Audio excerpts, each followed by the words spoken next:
Welcome to the African News Update on Top Accolade News. The headlines: former Johannesburg Mayor threatens legal action over dismissal as MMC. African Development Bank announces 40 internship openings for 2025 program. Egypt expresses unwavering support for Lebanon. Liberian community forest disputes highlight conflict over mining licenses and forest protection.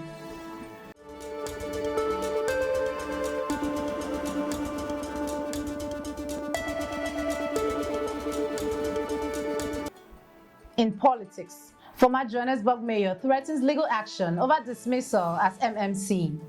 Former Johannesburg Mayor Kabelo Gwamanda is threatening legal action against City of Johannesburg Speaker Nobuhle Mthembu following his dismissal as MMC for community development. Gwamanda, who was placed on suspicion last month amid a fraud case investigation, claims his dismissal lacked procedural fairness as he was not given prior notice or an opportunity to respond to the allegations.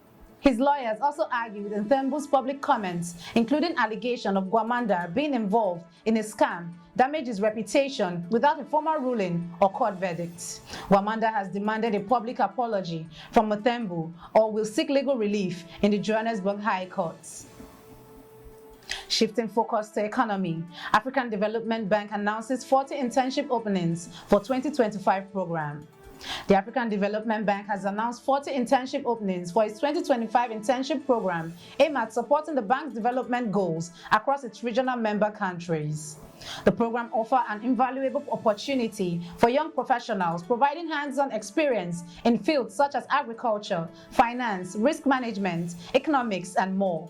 Interns will receive monthly pays, medical coverage, and may work either on site at the African Development Bank headquarters in Abidjan, Côte d'Ivoire, or remotely. Now in international relations, Egypt expresses unwavering support for Lebanon. Egypt's foreign minister delivered a message of solidarity to Lebanon on behalf of President Abdel Fattah el-Sisi, reaffirming Egypt's commitment to ending the ongoing Israeli strikes.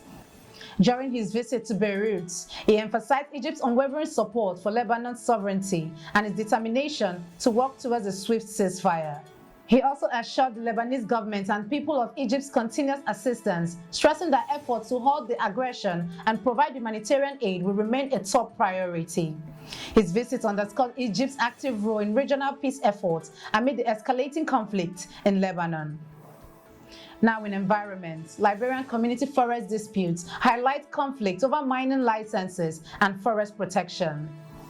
Tensions are escalating in Liberia's Salaye community forest, where villagers are fighting against mining operation authorized by the Ministry of Mines without local consent. Despite the Salaye Magisterial Court ruling that the miners have valid license, the community challenging the operations, accusing the government of undermining their rights and contributing to forest degradation. Salaye is just one example of growing conflict between the Ministry of Mines, which prioritizes mining, and the Forestry Development Authority, which supports community-managed forest conservation. The issue highlights weak coordination between government agencies and growing concerns about the impact of unregulated mining on Liberia's vital forest resources. You are watching the African News Update on Top Accolade News. Do stay with us. Still to come.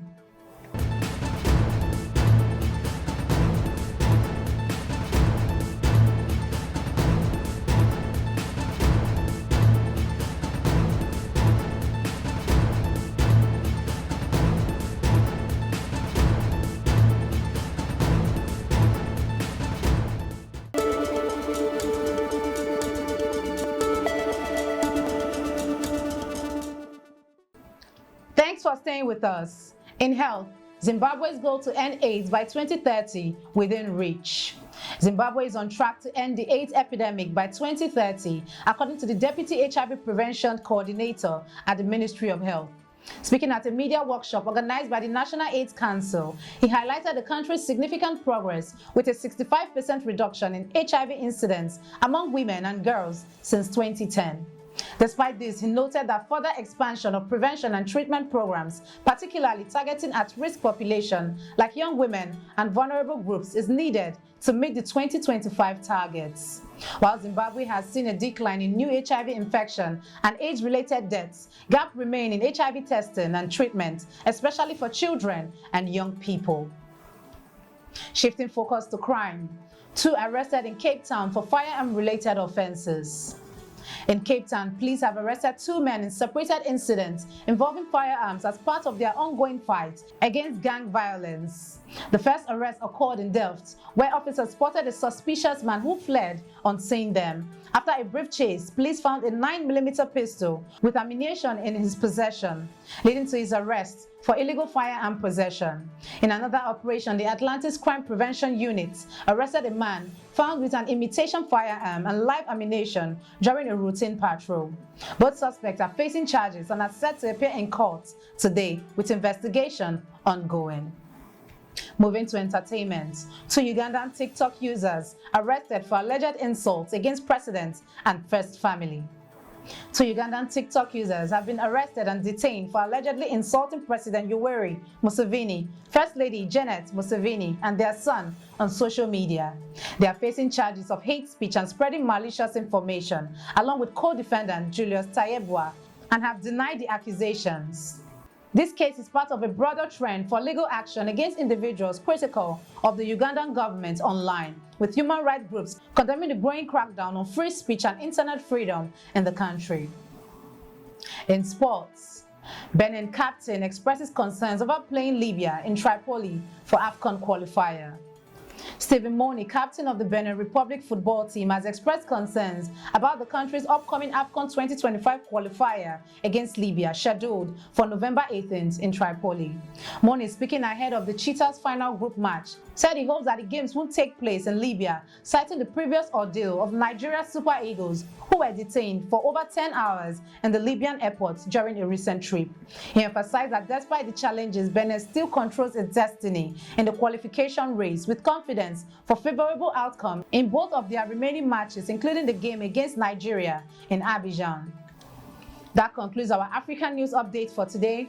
Stay tuned for more African news and developments. Thanks for joining us. I am Okocha Ojorumi. Connect and engage with us on all our social media handles. Do have a wonderful day.